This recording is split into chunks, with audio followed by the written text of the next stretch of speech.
Hello दोस्तों, नमस्कार। स्वागत है आप सभी का एजुकेशन मंत्रा में। दोस्तों, इस वीडियो में हम बात करने वाले हैं 69,000 शिक्षक भर्ती की लेटेस्ट अपडेट्स के बारे में। दोस्तों, नई शिक्षक भर्ती और साथ ही साथ नई चयन सूची, ये आपके इर्द गिर्द बातें बड़ी तेजी के साथ फैल रही होंगी। एक सिलसिला था जो लगातार चलता रहा 69,000 का, काफी लंबा ये खिंच गया। 2018 में ये वैकेंसी आती है और इसमें विवादों का जो सिलसिला है वो अभी भी चल रहा है। और तकरीबन यहाँ पर दोस्तों देखा जाए तो 2018 से अब तक 6 साल गुजरने को हैं। लेकिन इस शिक्षक भर्ती देखिए, जब से ये विज्ञापन आया, एग्जाम हुआ, फिर क्या हुआ कि इसमें बहुत सारी दिक्कतें रहीं। खैर, पास्ट को हम डिस्कस नहीं करेंगे। इस इतना तक कि शिक्षक भर्ती के पेपर को भी यहाँ पर सभी लोगों ने बिल्कुल सही नहीं माना था कि इसमें व्यापक स्तर पर कुछ गड़बड़ियां हुई। खैर, वो मामला आगे बढ़ता है। फिर इसके बाद 40, 45, 30, 33 का विवाद शिक्षा मित्रों के साथ चलता रहा। फिर ये मामला सुप्रीम कोर्ट तक टहलता रहा। वहां से काफी ज्यादा ये मामला रहा। फिर इसके बाद 60, 65 को जाके यहाँ पर सफलता मिली है। अरे, मैंने 30, 33 यहाँ पे बोल दिया, वो 68,500 का मामला है। लेकिन 69,000 में 60, 65% वाला मामला था। तो फिर ये समझ लीजिए सुप्रीम कोर्ट में गया। उसके बाद से यहाँ पर नियुक्तियां हुई, एज इट इज हो गई। फिर इसके बाद अचानक से मामला आया कि आरक्षण की गड़बड़ी हुई है, आरक्षण के मानकों पे काम नहीं सही हुआ है। फिर समझ लीजिए पिछड़ा वर्ग आयोग, यहाँ वहाँ तमाम प्रकार का बहुत कुछ हुआ। फिर हाई कोर्ट में मामला चलता रहा। इसी बीच सरकार ने अपनी गलती को कबूला, सिंगल बेंच में आदेश आया, 6800 की आरक्षण सूची जारी हुई, सिंगल बेंच ने उसको निरस्त कर दिया। मामला डिवीजन बेंच में आया। डिवीजन बेंच ने कहा कि ये मामला और भी व्यापक है। इसमें उन्होंने ये कह दिया कि जो शिक्षक भर्ती है वो आरक्षण के मानकों पर नहीं हुई है। नई शिक्षक सॉरी नई चयन सूची बनाए और साथ ही साथ जो चयनित हैं, अगर वो डिस्टर्ब होते हैं तो उनको सत्र का लाभ दिया जाए। तो यहां तक ये विवाद रहा। अब यहां पर दोस्तों एक नया विवाद पनप रहा है।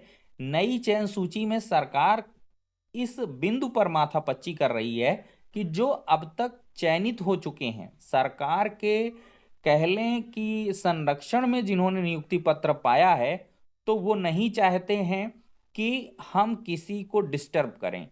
तो एक समायोजन पॉलिसी बना रही है सरकार। अब जब समायोजन पॉलिसी की बात आई है, तो इस नई चयन सूची में समायोजन ना हो, इसको लेकर के विरोध प्रदर्शन नई शिक्षक भर्ती के अभ्यर्थियों ने शुरू कर दिया है। उनका यह कहना है कि पिछले 6 साल से हम इंतजार कर रहे हैं। मंत्री जी लगातार सदन में ये गवाही देते हैं, बात बताते हैं कि शिक्षक हमारे सरप्लस हैं, हमारा छात्र शिक्षक अनुपात मेंटेन्ड है। लेकिन अब ऐसी कौन सी परिस्थिति आ पड़ी है कि पद सृजित किए जा रहे हैं और कहीं ना कहीं समायोजन किया जा रहा है। अब एक तरफ जहां शिक्षा मित्रों का समायोजन निरस्त हुआ, उनका भी विरोध शुरू हो गया है। और वो भी चाहते हैं कि जब हमारे समायोजन को निरस्त किया गया था, तो सरकार फिर कोई समायोजन जैसा रास्ता क्यों खोजने में लगी हुई है। तो देख सकते हैं दोस्तों, नई शिक्षक भर्ती के लिए संघर्ष का आगाज हो चुका है। प्रथम चरण है ट्विटर अभियान। 25 अगस्त दिन रविवार यानी कि कल की डेट पर यह होगा सुबह 10 बजे से। और हैशटैग रहेगा रिलीज यूपी पीआरटी वैकेंसी। और साथ ही साथ दोस्तों, 5 सितंबर से लखनऊ में डेरा डालेंगे शिक्षा मित्र।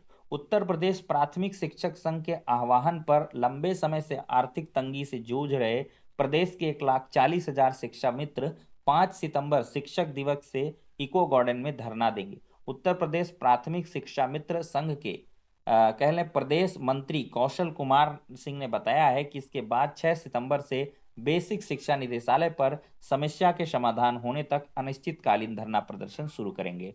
और दोस्तों, सितंबर महीने से ही नई प्राथमिक शिक्षक भर्ती को लेकर भी अभ्यर्थियों का पूरे महीने धरना प्रदर्शन चलेगा कि शिक्षक भर्ती का विज्ञापन जारी करें। और शिक्षा सेवा चयन आयोग के जो स्थायी अध्यक्ष मिलने वाले हैं, आई थिंक अगले हफ्ते तक ये मिल जाएंगे।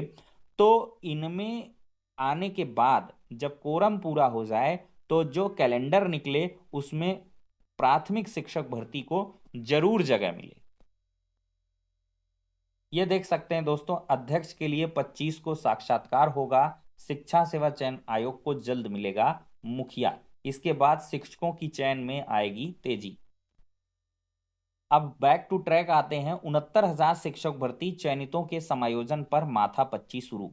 तो दोनों पक्ष ना हो प्रभावित, इस पर फोकस कर हो रहा काम। नई सूची जारी करने में 1.5 से 2 महीने का लगेगा समय। प्रभावितों को कैबिनेट से विशेष प्रस्ताव लाकर कर सकते हैं समायोजित। देखिए, 69,000 शिक्षक भर्ती में समायोजन के लिए व्यापक स्तर पर जो काम है वो सरकार कर रही है और विशेष प्रस्ताव लाकर इनको समायोजित किया जा सकता है। मतलब सूची आएगी और साथ ही साथ जो अभ्यर्थी डिस्टर्ब होंगे सूची से, नई सूची में जिनको जगह नहीं मिलेगी, तो उनके लिए विशेष प्रस्ताव कैबिनेट से लाकर इनको समायोजित किया जा सकता है। इसके संकेत बेसिक शिक्षा मंत्री जी ने भी दिए हैं। कंचन वर्मा जी जो स्कूल शिक्षा महानिदेशक हैं उन्होंने भी दिए हैं। तो जरूर यहाँ पर सरकार इस पर फोकस कर रही है। और इसके बाद भी कम नहीं है दिक्कतें। देखिए, विभाग अगर 4 साल से नौकरी कर रहे प्रभावित शिक्षकों को फिर से समायोजित करता है तो पहला सवाल यह खड़ा होगा कि इसमें आरक्षण का प्रावधान होगा या नहीं, इनमें कोई वेटेज दिया जाएगा। दूसरा बड़ा सवाल यह भी है, क्या इन शिक्षकों की वरिष्ठता बनी रहेगी या नए सिरे से उनकी नौकरी शुरू होगी। इतना ही नहीं, समायोजित शिक्षकों को फिर से जिलों का आवंटन होगा या वो पूर्व की जगह पर नौकरी करेंगे। इन सवालों के जवाब विभागीय अधिकारी खोजने में लगे हैं। यही वजह है कि पिछले 4 साल से जो है चर्चा का केंद्र बनी भर्ती में शासन व विभाग फूंक फूंक कर कदम रख रहा है। दोस्तों, इसमें यहां पर विवाद नहीं थमेगा। जो नया कह लें समायोजन हो जाएगा, मान लीजिए आई थिंक यहां पर 6,000 पदों का समायोजन, 7,000, 6800 से तो खैर ज्यादा ही होगा।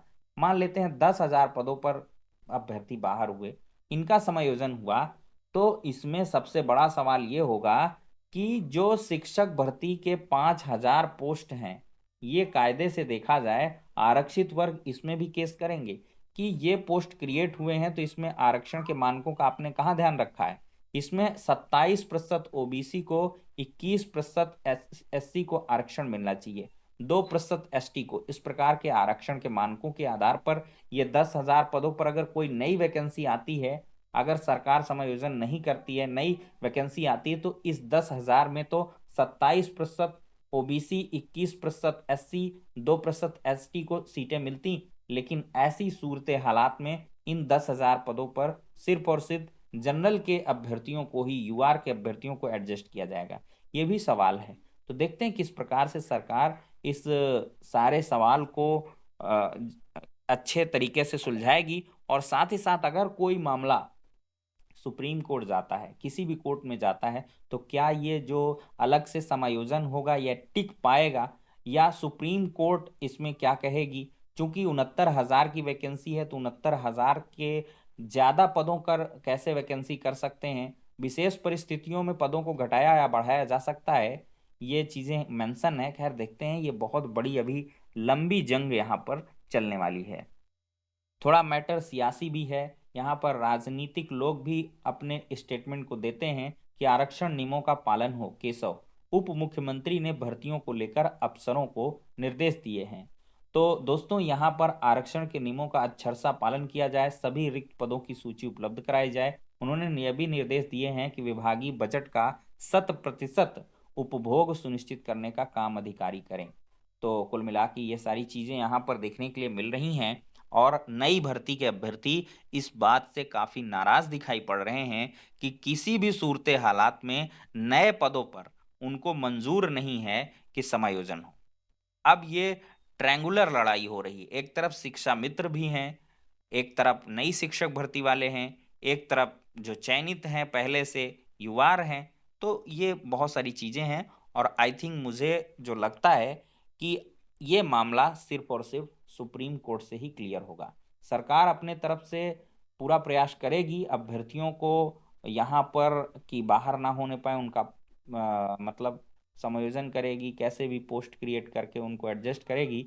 लेकिन यहाँ पर मामला सुप्रीम कोर्ट जाएगा। अगर सुप्रीम कोर्ट के द्वारा जो एडजस्टमेंट है उसके निर्देश दिए जाते हैं या उसको सही करार दिया जाता है, तभी इन अभ्यर्थियों की नौकरियां सुनिश्चित रह पाएंगी। तो ये बहुत सारे सवाल हैं, इनके जवाब धीरे धीरे मिलेंगे, अभी समय बहुत ज़्यादा है, लेकिन यहाँ पर आपको इंतज़ार करने के अलावा कोई ऑप्शन बचता भी नहीं है। तो फिलहाल के लिए जो जैसी अपडेट होंगी आप सभी को इस चैनल के माध्यम से मिलती रहेंगी। वीडियो को ज़्यादा से ज़्यादा लाइक एंड शेयर करें और चैनल को सब्सक्राइब करके अवश्य रखें, क्योंकि यहाँ पर अनर्गल अपडेट्स आपको देखने के लिए बिल्कुल भी नहीं मिलती हैं। अगर कोई आपकी क्वेरी है, कोई प्रश्न है, कोई शंका है, कोई सोल्यूशन चाहिए, तो आप कमेंट बॉक्स में अवश्य बताएं, अगले वीडियो में आपका समाधान दे दिया जाएगा।